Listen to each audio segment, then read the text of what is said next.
Avec les compliments du Vlaam-Belang. Tout se déroule pour le mieux pour le Vlaam-Belang, ou presque.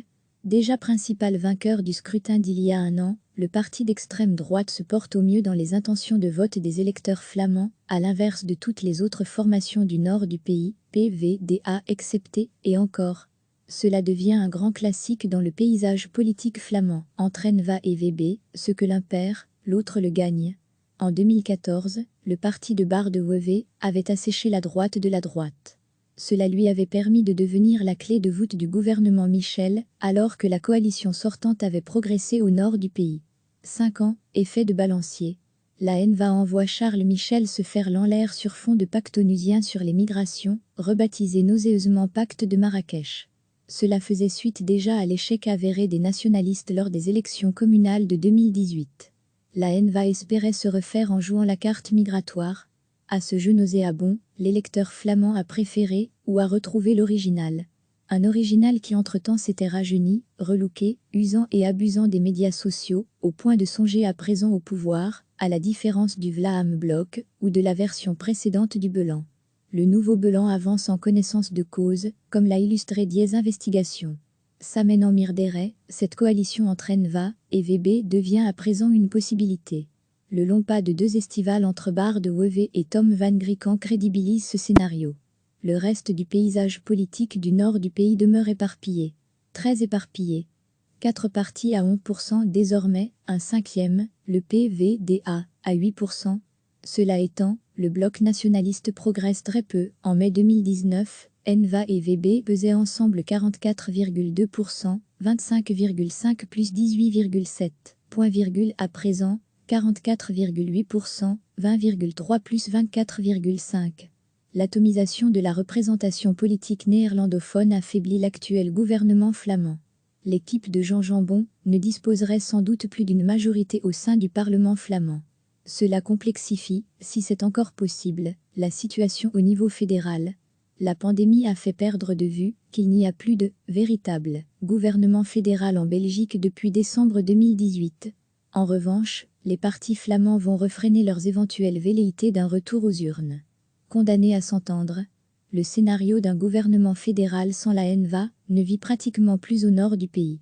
L'arrivée d'Egbert Lachaert à la tête des libéraux et l'entregent de Conné Rousseau à tisser des liens entre PS et N-VA pousse à la solution impossible entre les 2 principales formations des 2 principales communautés. Le Vlaam-Belang en soupir d'aise. Son été sera beau. @Folkowiak. Tout se déroule pour le mieux pour le Vlaam-Belang, ou presque.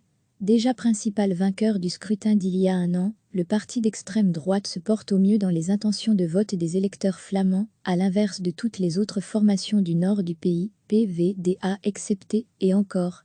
Cela devient un grand classique dans le paysage politique flamand, entre N-VA et VB, ce que l'un perd, l'autre le gagne.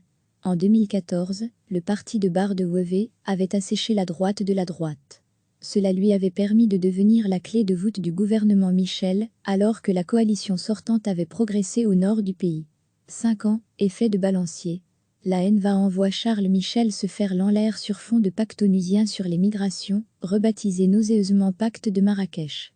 Cela faisait suite déjà à l'échec avéré des nationalistes lors des élections communales de 2018. La N-VA espérait se refaire en jouant la carte migratoire. À ce jeu nauséabond, l'électeur flamand a préféré, ou a retrouvé l'original. Un original qui entre-temps s'était rajeuni, relooké, usant et abusant des médias sociaux, au point de songer à présent au pouvoir, à la différence du Vlaam-Blok, ou de la version précédente du Belang. Le nouveau Belang avance en connaissance de cause, comme l'a illustré Diez Investigations. S'amènant Mirderet, cette coalition entre N-VA et VB devient à présent une possibilité. Le long pas de 2 estivales entre Bart de Wever et Tom van Grieken crédibilise ce scénario. Le reste du paysage politique du nord du pays demeure éparpillé. Très éparpillé. 4 partis à 11% désormais, un 5e, le PVDA, à 8%. Cela étant, le bloc nationaliste progresse très peu. En mai 2019, N-VA et VB pesaient ensemble 44,2%, 25,5 plus 18,7. À présent, 44,8%, 20,3 plus 24,5. L'atomisation de la représentation politique néerlandophone affaiblit l'actuel gouvernement flamand. l'équipe de Jean Jambon ne disposerait sans doute plus d'une majorité au sein du Parlement flamand.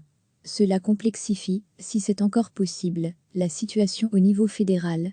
La pandémie a fait perdre de vue qu'il n'y a plus de véritable gouvernement fédéral en Belgique depuis décembre 2018. En revanche, les partis flamands vont refréner leurs éventuelles velléités d'un retour aux urnes.